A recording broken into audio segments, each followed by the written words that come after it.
Hello student, स्वागत है आपका अपने यूट्यूब चैनल सीखो इंग्लिश 007 में। आज हम बात करेंगे क्लास 10। बुक है आपकी फर्स्ट फ्लाइट, जो पहली बुक है, और चैप्टर नंबर है 2, Nelson Mandela long walk to freedom, एक लंबी लड़ाई आज़ादी के लिए। और इनका पूरा नाम था Nelson Rolihlahla Mandela. Before you read, apartheid is a political system that separates people according to their race. Can you say which of the three countries named below had such a political system until very recently? First, United States of America; second, South Africa; third, Australia. Have you heard of Nelson Mandela? Mandela and his African National Congress spent a lifetime fighting against apartheid. Mandela had to spend 30 years in prison.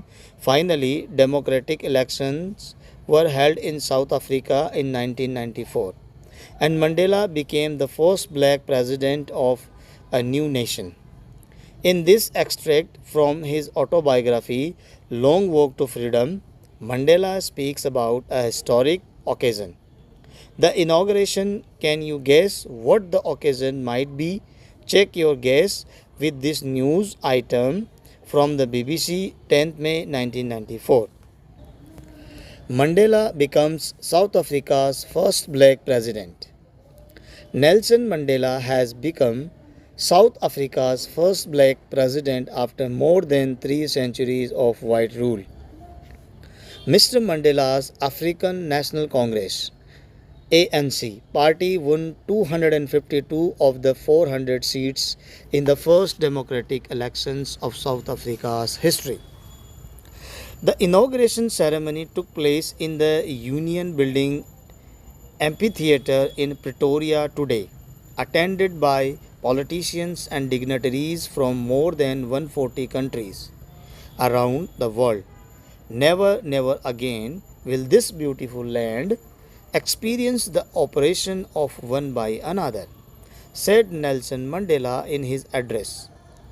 Jubilant scenes on the streets of Pretoria followed the ceremony, with blacks, whites, and coloreds celebrating together. More than 100,000 South African men, women, and children of all races sang and danced with joy. 10th May dawned bright and clear. For the past few days, I had been pleasantly besieged by dignitaries and world leaders who were coming to pay their respects before the inauguration. The inauguration would be the largest gathering ever of international leaders on South African soil. The ceremonies took place in the lovely sandstone amphitheatre formed by the Union Buildings in Pretoria. For decades, this had been the seat of white supremacy, and now it was the site of a rainbow gathering of different colors and nations for the installation of South Africa's first democratic, non-racial government. On that lovely autumn day, I was accompanied by my daughter Jineni. On the podium, Mr. D. Clark was first sworn in as second deputy president. Then Thabo Mbeki was sworn in as first deputy president. When it was my turn, I pledged to obey and uphold the Constitution and to devote myself to the well-being of the Republic and its people. To the assembled guests and the watching world, I said, today all of us do by our presence here confer glory and hope to newborn liberty out of the experience of an extraordinary human disaster that lasted too long. Must be born a society of which all humanity will be proud. We who were outlaws not so long ago have today been given the rare privilege to be host to the nations of the world on our own soil. We thank all of our distinguished international guests for having come to take possessions with the people of our country of what is after all a common victory for justice, for peace, for human dignity. We have at last achieved our political emancipation. We placed ourselves to liberate all our people from the continuing bonds of poverty, deprivation, suffering, gender, and other discrimination. Never, never, and never again shall it be that this beautiful land will again experience the oppression of one by another. The sun shall never set on so glorious a human achievement. Let freedom reason, God bless Africa. Let freedom reason, God bless Africa. A few moments later, we all lifted our eyes in the awe as a spectacular array of South African jets, helicopters, and troop carriers rode in perfect formation over the Union buildings. It was not only a display of pinpoint precision and military force, but a demonstration of the military's loyalty to democracy, to a new government that had been freely and fairly elected. Only moments before, the highest generals of the South African Defence Force and Police, their chests bedecked with ribbons and medals from days gone by, saluted me and placed their loyalty. I was not unmindful of the fact that not so many years before they would not have saluted but arrested me. Finally, a caravan of Impala jets left a smoke trail of the black, red, green, blue, and gold of the new South African flag.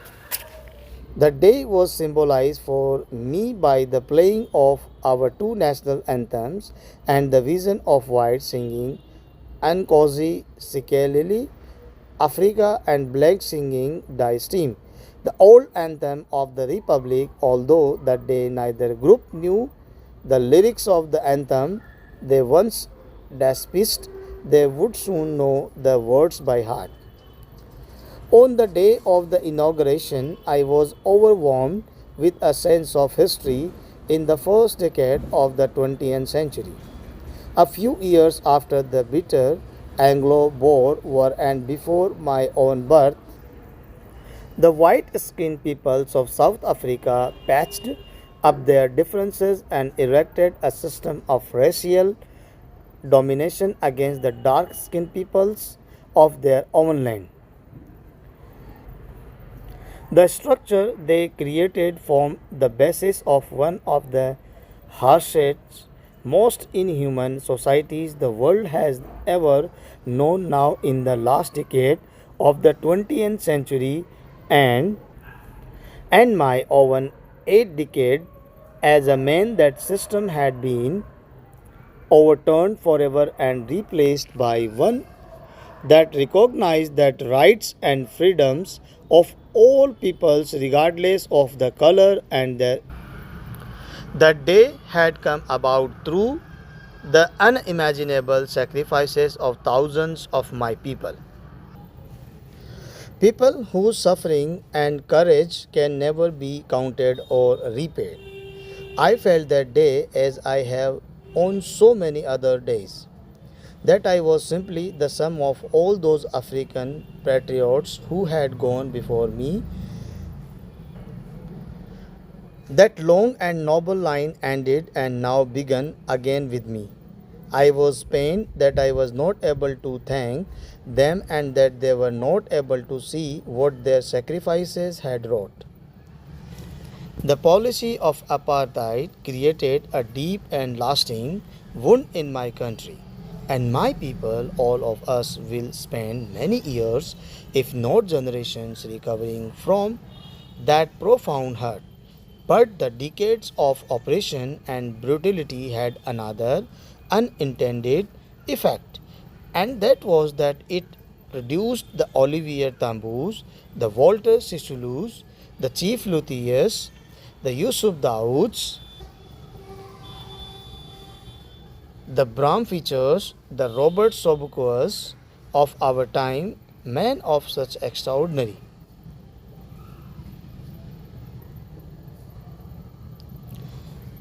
courage, wisdom, and generosity that their like may never be known again. Perhaps it requires such depths of operation to create such heights of character. My country is rich in the minerals and germs that lie beneath its soil, but I have always known that its greatest wealth is its people, finer and truer than the purest diamonds. It is from these comrades in the struggle that I learned the meaning of courage. Time and again, I have seen men and women risk and give their lives for an idea. I have seen men stand up to attacks and torture without breaking, showing a strength and resilience that defies the imagination. I learned that courage was not the absence of fear, but the triumph over it. The brave man is not he who does not feel afraid, but he who conquers that fear. No one is born hating another person because of the color of his skin, of his background, or his religion. People must learn to hate, and if they can learn to hate, they can be taught to love. For love comes more naturally to the human heart than its opposition. Its opposite, even in the grimmest times in prison, when my comrades and I were pushed to our limits, I would see a glimmer of humanity in one of the guards. Perhaps just for a second, but it was enough to reassure me and keep me going. Man's goodness, man's goodness is a flame that can be hidden but never extinguished. In life, every man has twin obligations to his family, to his parents, to his wife and children, and he has an obligation to his people, his community, his country in a civil and human society. Each man is able to fulfill those obligations according to his own inclination and abilities, but in a country like South Africa, it was almost impossible for a man of my birth and color to fulfill both of those obligations. In South Africa, a man of color who attempted to live as a human being was punished and isolated. In South Africa, a man who tried to fulfill his duty to his people was inevitably ripped from his family and his home and was forced to live a life apart, a twilight existence of secrecy and rebellion. I did not in the beginning choose to place my people above my family, but in attempting to serve my people, I found that I was prevented from fulfilling my obligations as a son, a brother, a father, and a husband. I was not born with a hunger to be free. I was born free, free in every way that I could know, free to run in the fields near my mother's hut, free to swim in the clear stream that ran through my village, free to roast miles, free to roast mealies under the stars and ride the broad backs of slow moving bulls, as long as I obeyed my father and abided by the customs of my tribe. I was not troubled by the laws of man or God.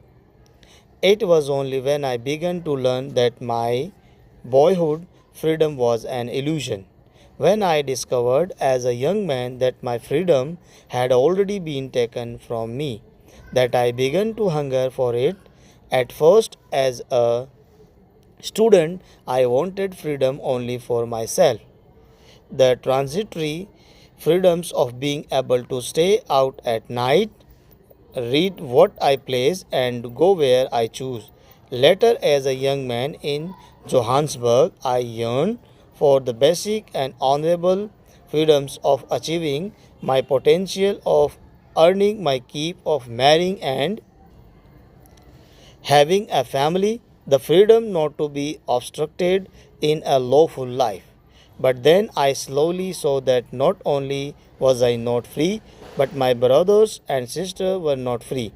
I saw that it was not just my freedom that was curtailed, but the freedom of everyone who looked like I did. That is when I joined the African National Congress, and that is when the for my own freedom and that is when the hunger for my own freedom became the greater hunger for the freedom of my people. It was this desire for the freedom of my people to live their lives with dignity and self-respect that animated my life, that transformed a frightened young man into a bold one, that drove a law-abiding attorney to become a criminal, that turned a family loving husband into a man without a home, that forced a life loving man to live like a monk. I am no more virtuous or self sacrificing than the next man, but I found that I could not even enjoy the poor and limited freedoms I was allowed when I knew my people were not free. Freedom is individual. The chains on any one of my people were the chains on all of them. The chains on all of my people were the chains on me. I knew that the oppressor must be liberated just as surely as the oppressed. A man who takes away another man's freedom is a prisoner of hearted. He is locked behind the bars of prejudice and narrow mindedness. I am not truly free if I am taking away someone else's freedom. Just as surely as I am not free when my freedom is taken from me, the oppressed and the oppressor alike are robbed of their humanity.